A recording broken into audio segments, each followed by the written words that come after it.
Good morning. It is the morning of the Pro Tour. I'm here with the boy Rob. Our other teammates, Matt and Nick, took off before us to get to the venue a little early. We're splitting Ubers and cars and so forth. So headed to the venue now, feeling good. Last minute changes. I think we locked the 79 cards at our deck. Both Rob and I are playing exposed to the elements in our 80 card build. And I think some of the other guys are playing a red lightning surge. So other than that, we're running the same 79 cards, just a little theory difference on what the 80th card should be. Feel good overall. I'm excited to see what the rest of the world it brings, and let's get to the venue before we're too late. There we go. Vlog squad. There we go. Let's go.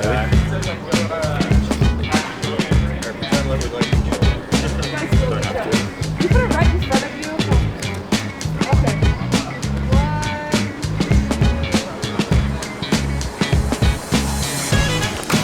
First look at the venue.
After round 3, I am currently 3-0. Ended up playing Chain first round, ended up beating him in an extremely close one. Came down to one life, and I was just able to block it out, and he died to his own us. Round 2, played a mirror match. Again, feeling good. We're on the Ram's Head plan with Tunic. We were going back and forth between Tectonic Plating and Stagelmeister for the shield, but ultimately I like my game plan. I think the lack of frostbites over time really kind of let me pull ahead. Clean fashion. And then round 3 again, another Chain player. Nothing really to say there. I kind of just drew the nuts and raced them. I think I fused all 4 turns, and really the game lasted 4 turns. So drawing well, hoping to continue to do so, and I'll keep you all updated as the day progresses.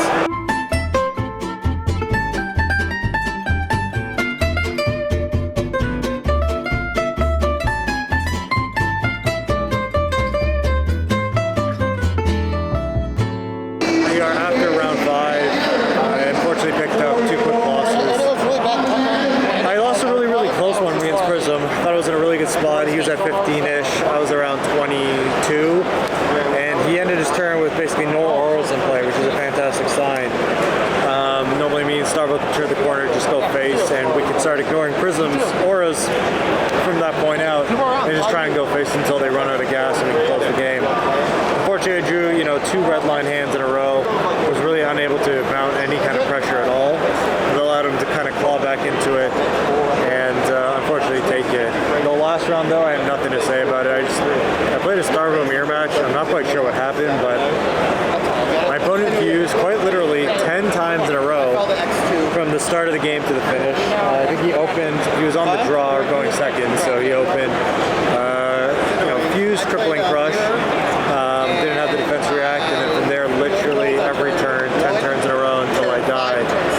And I'm still kind of flabbergasted that happened. In all our testing, I don't think it's ever been that bad of a high roll or a low roll. Oh my god. Because for you mathy folks out there, the odds of that happening, assuming, their reveal rate or their starvo rate is around 50% plus minus with the pulses, because it changes as you draw and reveal and use your pulses. So the odds of it happening are 0.5 or 50% to the power of 10. So like astronomically low to continuously go and do it. He was also running shock charmers, which I thought was very interesting. You know, when we sat down and we first revealed our equipment, I felt like I had a strong edge because, you know, going offense versus defense is more of a high variance play. You know, you can't always choose when you're going to get damage in, but you can choose, you know, when you want to block. So I felt good about it. I felt like if I get on the front foot, because of his lack of equipment, he wouldn't really be able to come back. But he just never let up. Just 10 turns in a row of fusing, and you know, I'm a little bit rattled right now. Obviously, you hate to kind of lose like that. It's one of the reasons I'm not particularly loving this format. There's nothing you can do. I kind of just sat down and just kind of waited 20 minutes. My round was over super quick until he finished killing me 10 turns later. The majority of the time I was just kind of going through cards and shuffling. But that's Flesh and Blood. I'm currently sitting at 3-2 in round 5. We got 3 rounds left to go. Got to refocus, got to squeak out, and we'll see where we go from there. Cameraman Tariq Patel, and thank you very much. Have a nice day. Wojciech from Poland.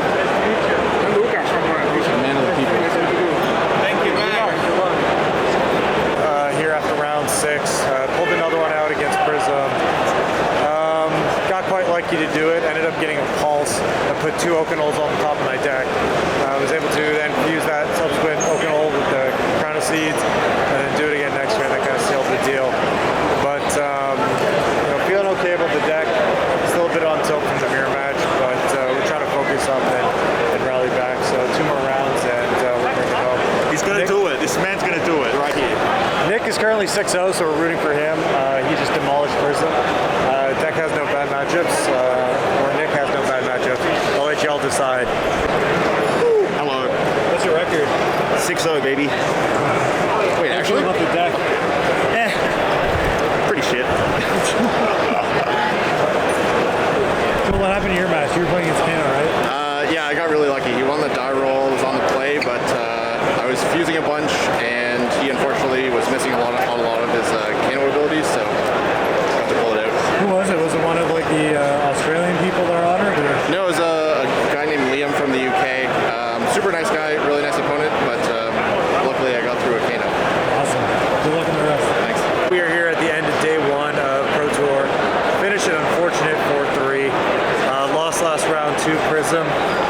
Not the best matchup, and honestly not one I anticipated to be a lot of. I didn't know how to I switched last minute from Chain to Starvo, and Prism's one of Chain's best matchups. So kind of unfortunate that I played so many. I wasn't anticipating it. I honestly thought most of the Prism players would be scared off from the prevalence of Chain, but I guess that wasn't the case. So it is what it is. I think we're gonna go home, drop off my stuff, and decide what we want to do for the evening. We're back at the house after day 1 of the Pro Tour. Obviously extremely disappointed in the result, but trying to decide now whether or not I should play the Calling tomorrow or the Pro Tour. I think Matt's trying to convince me to play the Calling. I just kind of want to stick it out and finish to the end. I'm not one to drop from an event overall. Honestly, the number 1 goal was to do good at the Pro Tour coming into it, so now that that's off the table, I'm pretty impartial to whichever choice I choose. I'll probably end up sleeping on it. I am registered for the Calling tomorrow, and I'll jump in if possible. So just gonna get a night's sleep. Thankfully my partner Amanda's here with me. It makes it so much easier when people you love are with you during these trips. It takes your mind off Flesh and Blood, the winning and the losing and so forth. So we're gonna get some dinner, relax, try and get some sleep, and see everybody in the morning. Good morning. It is day 2 of the Pro Tour. Currently Saturday. I ended up deciding to drop from the main event actually, so I am playing in the calling. Just won my first round. Not something I ideally like to do. I usually like to finish my tournaments from start to finish. I'm a big believer that variance goes both ways, so just because you lose early doesn't necessarily mean you're going to lose later. I was very confident in my deck, very happy with the way I played. I just got a couple of unfortunate draws here or there. Unfortunate couple of Starvo activations or lack thereof. So I was hoping to rally, but breaking it down, the expected value just doesn't work out for players to continue in tournaments. To give you a little bit of an example, X3s will make top 8 in this event, probably around 5 or 6 of them. However, the way the LSS tiebreakers work, if you lose early, you have no shot of top 8ing. So even if I were to go undefeated in day 2, I would still be looking at a top 16. If I lose in one of the early rounds and even have an amazing record of 6-1, but end up going X4, I probably won't even cash just because of the way it's set up. I would need to go basically 6-0 and then have a sweat just to make the cash. So like a win and in for cash. So the way it's set up, it's kind of like you're set up to lose situation. So I decided to drop and play the calling. Unfortunately that my weekend ends here. I'd really like to kind of bring back a 4-3 record. Could have easily been 5-5-1 or 6-1 going into day 2, but that's the way it is. That's cards. I just got to focus up and rally back for a future event.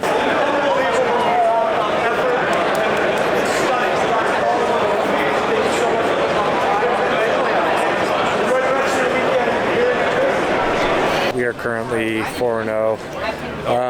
Still cheering my boys on over the Pro Tour. I think Matt just picked up his 3rd loss in a very unfortunate way. That just happens in the Starvo mirror. Sometimes there's nothing you do that's particularly wrong. You just end up losing. But we're going to continue playing the round out and seeing where we go from there. And hopefully we're able to pull it out. So I'll keep everybody updated. I think Nick has 2 win-ins for the Pro Tour top 8.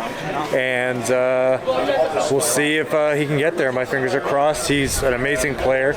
Working with him this last week has been absolutely phenomenal. So I'm really pulling for him, and I hope he gets there. And of course, best of luck to Chris Ray, who I think is also in there.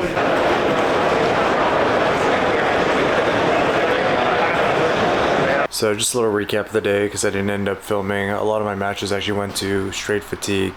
Ended up going 7-1 in the calling, 8 rounds overall day 1.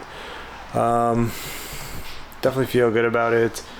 Going in tomorrow, I feel like, confident on my play, confident on the deck. Really happy with the way things went. Even my 1 loss was extremely close. I need to fade 1 turn for an Okanold, and just kind of lost that, but that's the way it goes. Isaac Kroot from Toronto, such a talented Magic player, ended up top 8 in the Pro Tour, so I'm going to be cheering for him. Quite a diverse metagame, 1 Kano, 1 Briar, 1 Chain, 2 Kanos, 1 Briar, 1 Chain, Prism, Starvo, so a good variety of decks to choose from if you're a fan of Classic Constructed. I'm really excited to see what we'll take it home tomorrow. We're at the Airbnb now. We just went out to grab dinner. I'm just super run down, so I'm about to get some shut-eye and head out to the venue tomorrow. So I'm gonna head to bed, and I'll see y'all in the morning. All right, good morning. It is day 3 of the Pro Tour. It is Sunday, day 2 of the calling. So we are currently 7-1 going into day 2. Feeling good about the record overall. Ready to kind of just get the show on the road. I'm actually headed to the venue now. Obviously feel good about the record, but anything can happen. In Indianapolis as well, I was X-1 going into day 2, and I ended up losing, 2 in a row quickly be out of the tournament. So here's hoping that doesn't happen again, and we managed to pull this one out. So I'm gonna go find the boys, get settled, and get ready for round 1 of day 2.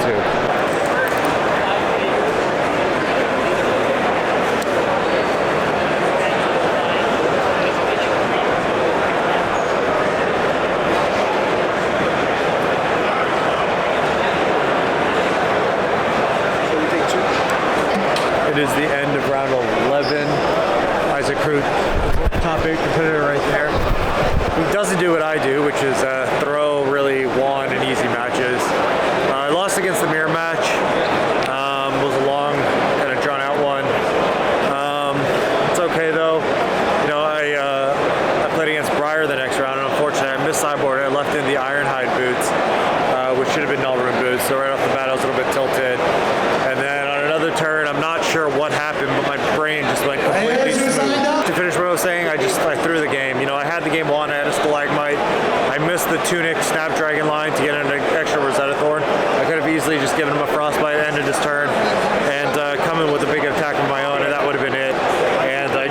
my brain went blank. You know, it happens. I don't know if it's sleep deprived. I feel kind of run down from a long week, but feels bad. But we're just gonna kind of finish it out last 2 rounds. Pretty sure we're dead for top 8, but try and get some cash to try and grow mentally from the learning opportunity.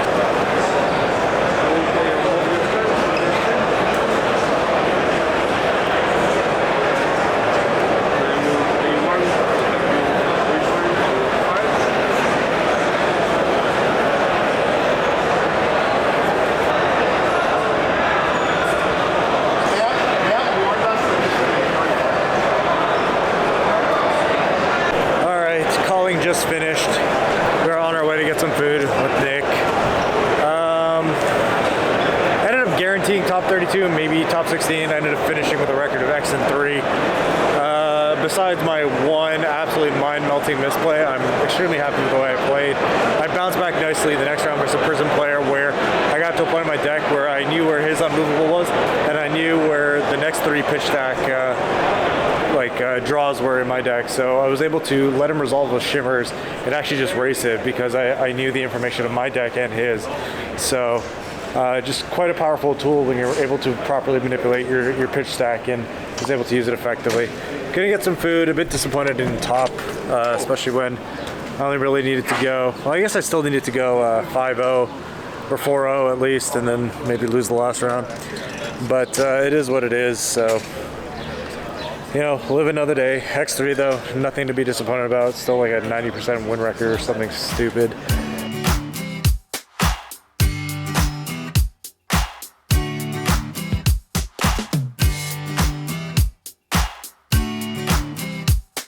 What's up? We are finally back home in Orlando from New Jersey. Flight just landed on the Sunday. Chicken Fried is playing on the radio right now, so feeling good, feeling happy. Unfortunately, my work booked me tomorrow morning, so I had to fly back on the Sunday out. Switched my flight out last second from the Monday, but overall it was a fantastic weekend. Had a lot of fun catching up with everybody. You know, just meeting people I've only ever interacted with online in the FAB community has been wonderful. You know, everybody that came up to me over the weekend and gave me a token, me and Rob, we really appreciate you. I probably have over 100 tokens, which is absolutely fantastic. Plan on making a collage out of them. Obviously a little disappointed that we didn't top 8 the Pro Tour, but like I said before going into it, mathematically only 8 people will be happy with the outcome of the weekend out of the thousands of people that ended up going. So overall played well. I really liked the deck we were playing. Ended up bubbling out of the GP, or the calling, excuse me. So nothing to be disappointed out there. 11-3 is a very solid record. You know, at this point, just got to get back to the grind, get ready for Paris in a couple months. But I feel good, feel happy, and yeah, I hope everybody enjoyed this last week with me over at Pro Tour New Jersey. And I am exhausted, so I'm headed to bed and gonna get some sleep. See y'all later.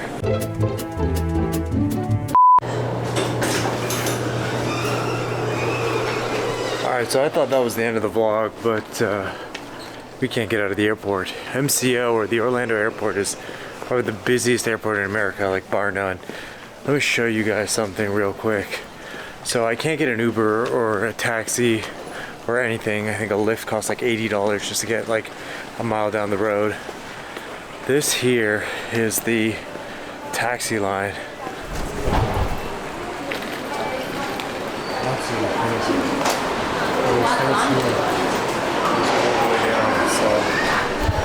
Luckily one of my boys is coming to pick me up, so headed up to meet him. Super thankful. I'm gonna buy him like a steak dinner next weekend because he came out of his way to pick me up from the airport. So thanks to him, I'm actually gonna be able to get home and sleep in about 20 minutes instead of 2 hours. So kudos to him. So just a little catch up. My boy Fess is here, came and grabbed me from the airport. Absolute lifesaver considering I have to go to work tomorrow morning. So cut like 40 minutes off my commute. Thanks for following along. It's been a freaking awesome week. I hope everybody enjoyed the video.